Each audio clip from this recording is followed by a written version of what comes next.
Hi, this is Dave from Clever Rain Technologies. In this video, we'll be doing an overview of the Rules tab. The Rules tab is where you will be creating, editing, and testing your rules. If you recall, a droplet contains the content and the experience that you'll be presenting to your visitors. The rule defines how and where that experience will occur. Let's get into a little more about the rules. When you first come into the Rules tab, you'll see that on the left there's a Rule Builder and the Search Keywords. And when you click on Rule Builder, the Rule Builder main page is displayed. And on that page you can then link over to create a new rule, edit an existing rule, or test the rules that you have. You can also delete and edit your rules that you've already defined from this main page. When you go to create a new rule, you'll be shown the basic rule creation page. There are two kinds of rules in general within Droplet. There are basic rules and advanced rules. And if you want to create an advanced rule, and I'll just show you this interface right now, we'll go into it in more depth a little bit later, but the basic rule asks you a set of questions about your rule and the page that you want to display it on, and it's a very easy, quick way to define a rule. An advanced rule takes a little more work, and we'll just take a little look at it. Would you like to continue to advanced rules? In the advanced rules, rules are defined by conditions, and we have between 20 and 30 different conditions that you can choose from on how you want to engage when you want to engage your visitor, and then an action which defines what you want to do once that visitor has been identified. We'll come back later in future videos that will go into basic rule creation and advanced rule creation in more detail. But for now, just wanted you to know that under Rule Builder, there's two different kinds of rules, basic rules and advanced rules.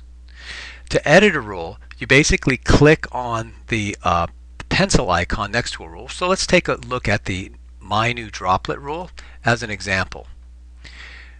When this is a rule that we've previously created, and for instance, let's say we wanted to change the schedule. The schedule right now says that this rule will run through the 28th of October, and we want this to run all the way through the 31st of October, not through the 28th. We want to extend how long the rule will run.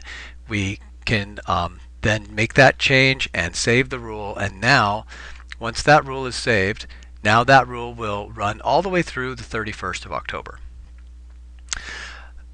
Along with the creation of rules, both basic and advanced, you could also define search keywords. Now, a search keyword is used within the context of rules, and it's a specialized set of terms. If you're familiar with search engines, then the search keywords will be something that's fairly familiar to you. Let's show you the creation of them and talk a little bit about that. So when you create a search keyword, we start with what we call a search keyword set. And so we create a name, we'll call it new set, and we define the search engine or the site that it's coming through. So let's say in this particular case it's any Google site.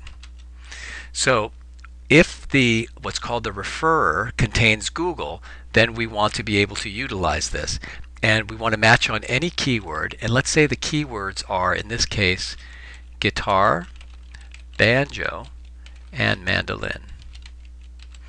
So if and I actually didn't do that quite correctly. Guitar, we add the first keyword. Second keyword will be banjo. We add the second keyword. And the third keyword will be mandolin. So there are three distinct keywords within this particular keyword set associated with a Google search, and we want to be able to match on any of those keywords.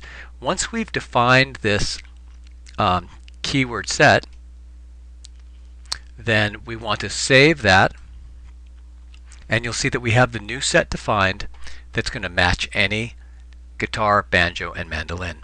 Later, we'll use those search keywords in the context of a rule.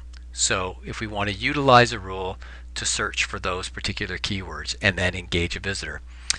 That's it for the overview of the Rule Builder, and we will be including future videos that will address both the creation of basic rules and advanced rules. Thanks.